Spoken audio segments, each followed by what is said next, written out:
Good day, I will be reporting about hearing impairment. Definition: hearing impairment or hearing loss occurs when there is a problem with one or more parts of the ears or ear, and it prevents a person from hearing properly. It is similar to the category of deafness, but it is not the same. For the deafness is defined as a hearing impairment that is so severe that the child or person is impaired in processing linguistic information through hearing with or without amplification. What are the symptoms of hearing loss? The first signs of hearing loss can be hard to notice because they usually come gradually. They might include unresponsive to low or high pitched sounds. Second is dizziness and imbalance. Um, Third is or fluid draining from the ear, so becoming inattentive to the speech of others.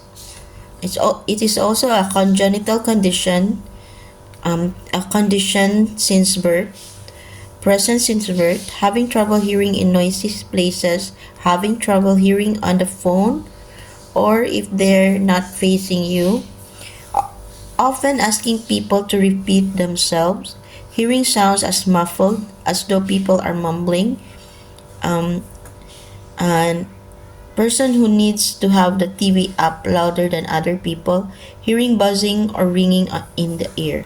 So these are some of the hearing loss or hearing impairment symptoms. Causes hearing impairment or hearing loss. First is heredity and aging. Your genes, and as well as we get older, the delicate hair cells in our inner ear can deteriorate. Aging makes you more likely to have ear damage from sound. Usually, hearing in both ears are affected, and high pitched sounds are the hardest to hear. Second is loud noises exposure. So noises can also damage the inner ear, especially if you work in a noisy environment. So noises on the job like farming, construction, and or factory worker. Um, it can also um, came from noises at play like explosive noise from firearms, from jet engines, snowmobiling, motorcycling, carpentry, or listening to a very loud music. One of the causes is the medical conditions, infections, or injuries. So medical conditions and genetic condition can cause hearing loss at birth or later in life, such as Meniere's disease or infections and injuries are also a top cause. Fourth is medications and side effects. So there are also medications like very high dose of aspirin, antibiotics, sildenafil or Viagra, pain relievers, anti-malarial drugs or loop diuretics, and certain medicines used to treat cancer. So more than 200 medication include side effects like hearing loss and tinnitus, ringing in the ears. So what are the risk factors of hearing loss? So those people at risk are those who people who are always smoking or vaping. So current smokers are 1.69 times more likely or have a 70% higher risk to have hearing loss than non-smokers. Second is sometimes it is caused by genetics. Um, if your parents or grandparents suffer from hearing loss, you should be more diligent about protecting your ears. This means being aware of the risk factors on this list and getting regular hearing checkups. So it's beyond our control because it's genetics. Third is those people who have diabetes tend to have about twice as common in people with that to have this hearing impairment. So adults with pre-diabetic whose blood glucose is higher than normal but not high enough for a diabetes diagnosis have a 30% higher rate of hearing loss compared to those with normal body sugar. Fourth is those people with hypertension. There's a significant association between high blood pressure and untreated hear loss. Hypertension can be an accelerated factor of hearing loss in older adults. And another risk factors are those people with heart health. The inner ear is extremely sensitive to blood flow. Studies have shown that a healthy cardiovascular system, a person's heart, arteries, and veins, has a positive effect on hearing.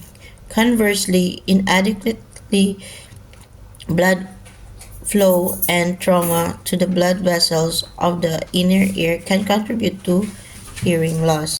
Another risk factor are those people who have sleep apnea. The reason for this isn't entirely clear, though there are a few theories. The condition may cause inflammation of the cochlea. Years of snoring may damage hearing as well. Sleep apnea can reduce blood supply to the inner ear, and it can reduce your chances of sleep apnea and by extension, hearing loss by managing your weight and exercising regularly. Another risk factor is those people who have iron deficiency.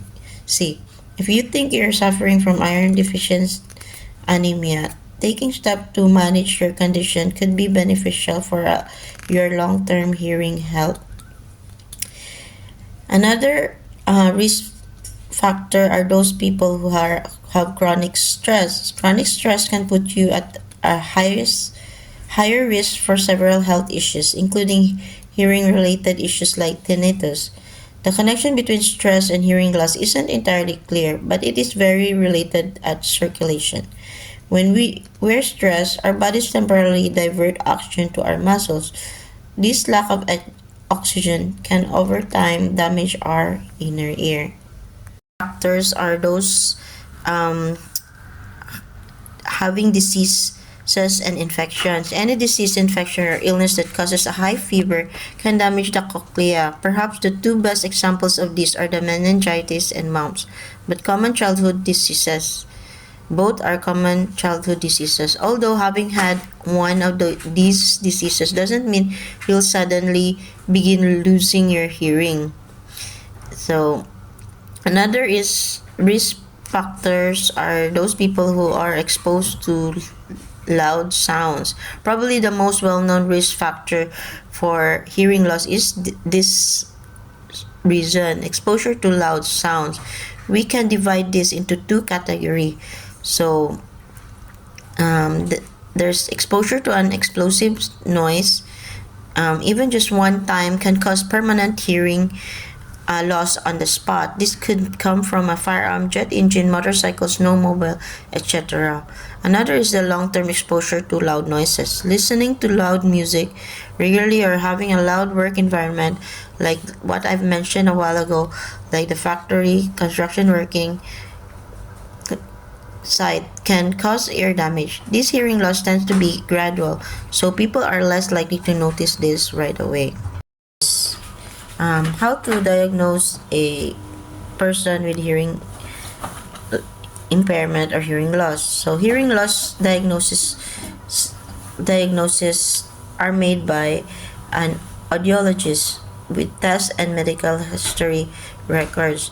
So audiologists and hearing aid practitioner conduct diagnostic hearing evaluation to check and treat your entire hearing system. They give you a thorough understanding of the type and degree of hearing loss and the possible causes.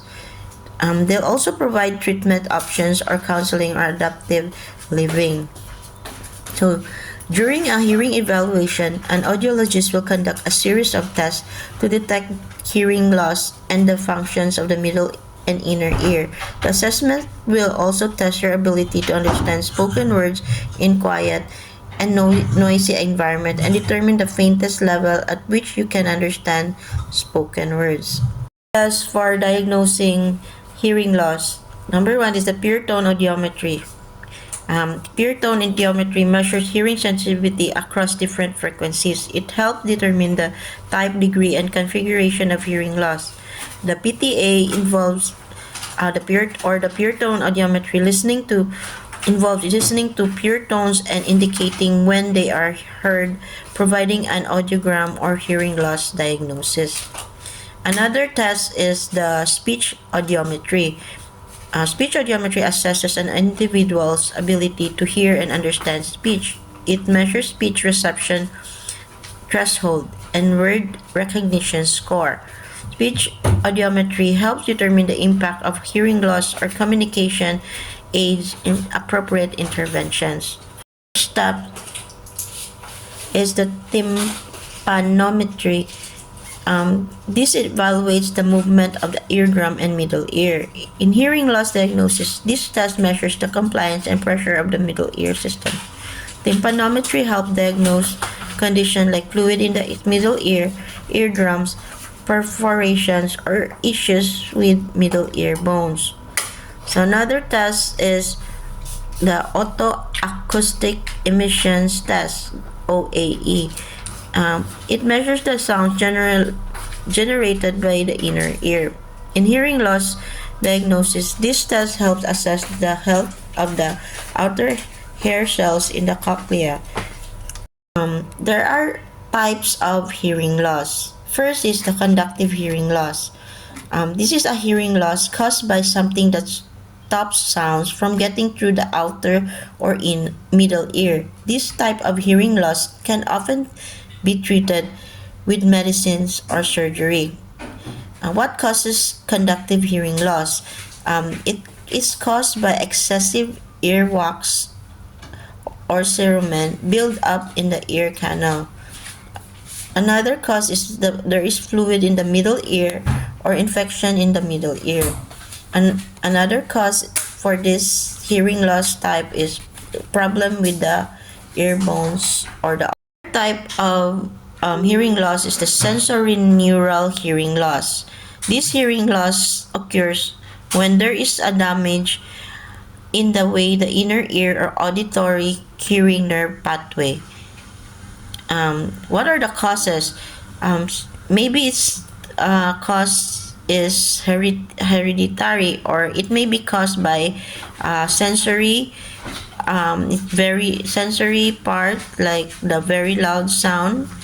It's like acoustic trauma, viral infection of inner ear, certain drugs, or a Meniere's disease.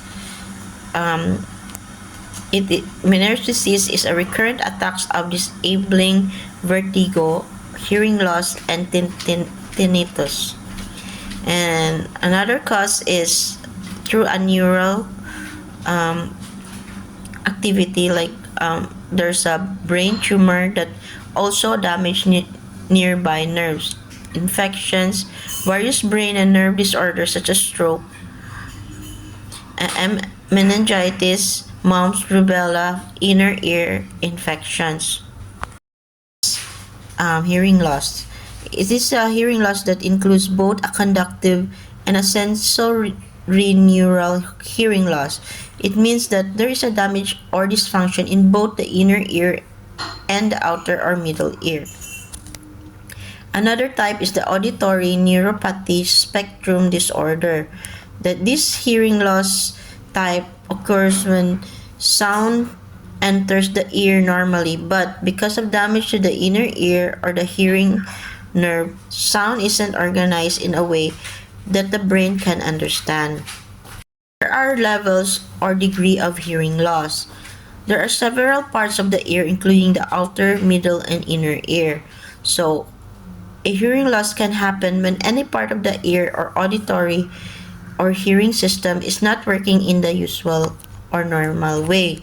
The severity of hearing impairment is categorized based on minimum sound that can be heard with your better ear. The higher the decibels, the louder the sound. The degree of hearing loss can range from mild to profound. So, there's the mild level of mild hearing loss. This is a person with a mild hearing loss may hear some speech of sound, but soft sounds are hard to hear. Another level is the moderate hearing loss. A person with a moderate hearing loss may hear almost no speech when another person is talking at a normal level.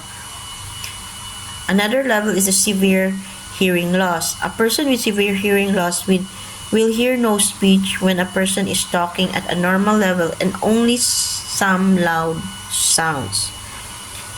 And another level is the profound hearing loss. A person with a profound hearing loss will not hear any speech at all and only only a very small loud sound. So in the picture, there's the parts of the ears, and there are illustration of the hearing loss levels with its corresponding decibels levels. What are hearing loss treatment? So depending on the type of hearing loss you have, depending on the cause, there are several treatments available. Common interventions include for conductive type, medicines are available to treat ear infections such as antibiotics. Procedures such as tympanostomy, which inserts ear tube, tympanoplasty, which repairs a perforated eardrum, or surgery to remove tumors. Methods for cleaning out foreign items or earwax from your ear canal as well is another treatment.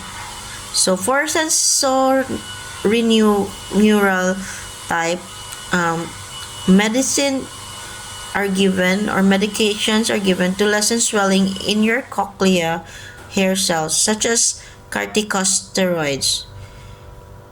You can also use control devices like cochlear implants and hearing aids. For someone who is profoundly deaf or extremely hard of hearing, a cochlear implants is a small advanced electrical device that helps them perceive sounds.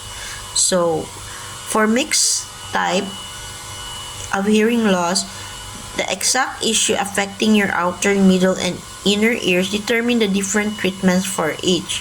For some, filling the canal ear with mineral oil to kill insects, and some, there are no treatment for severe causes.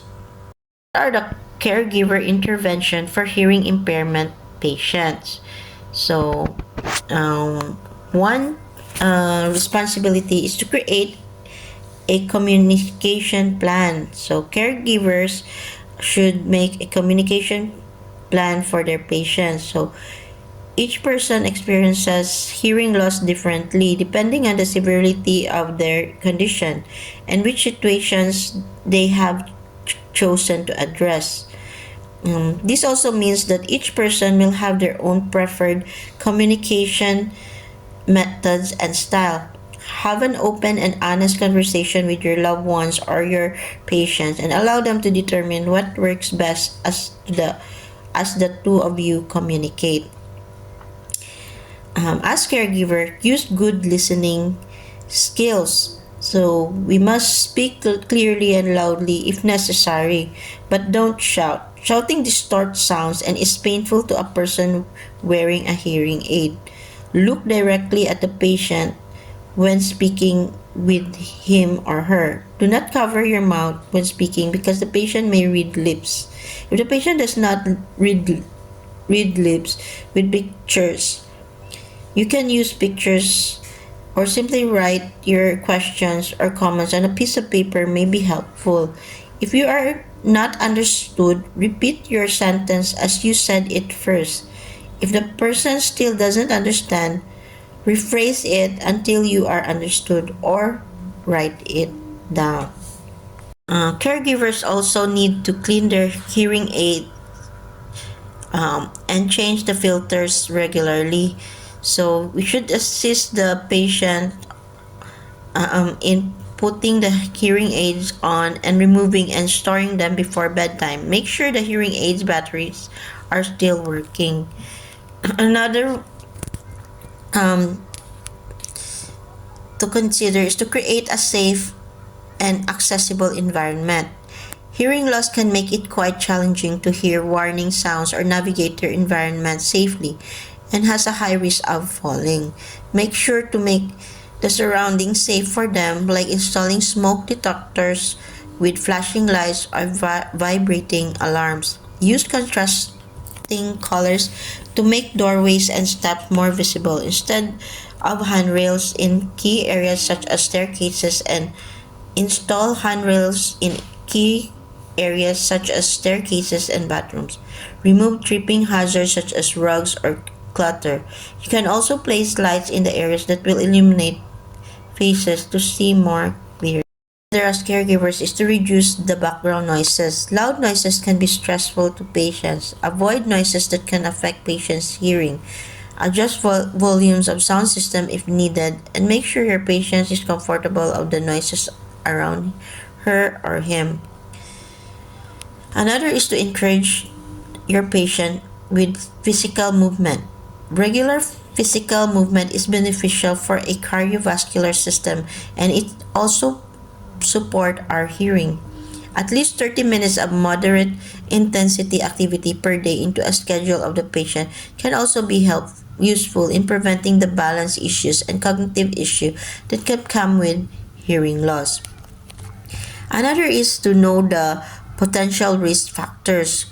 While hearing loss commonly happens as we age, there are several health related risk factors that can make the condition worse. Caregivers should report any symptoms observed to the patient to the attending doctor to be given the right treatment plan. Another is to provide emotional support and encouragement. Caring for someone with hearing issues can be quite frustrating, but it's important to be patient and empathetic. Your patient may be experiencing challenges that you may not fully understood, and it's essential to be supportive and understanding. Another is to find resources in your area. Some communities have resources for people with hearing aid, from support groups to better hearing tools. Not only do these resources often offer opportunities for the person in your care to get involved in their community, but it can also help alleviate some of the stress of caregiving.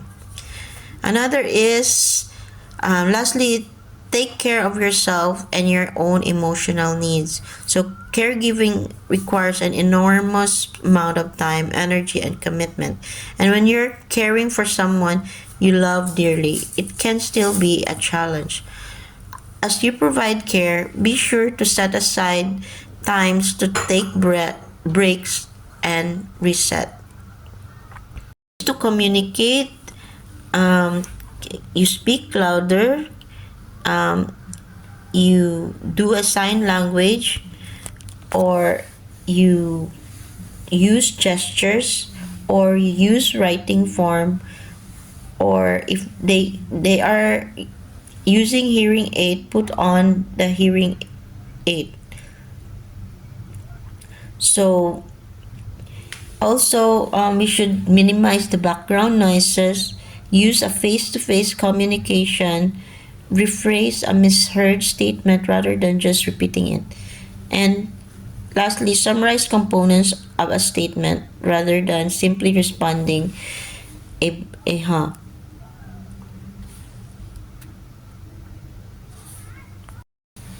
That's it for my report for the hearing impairment. Thank you and God bless.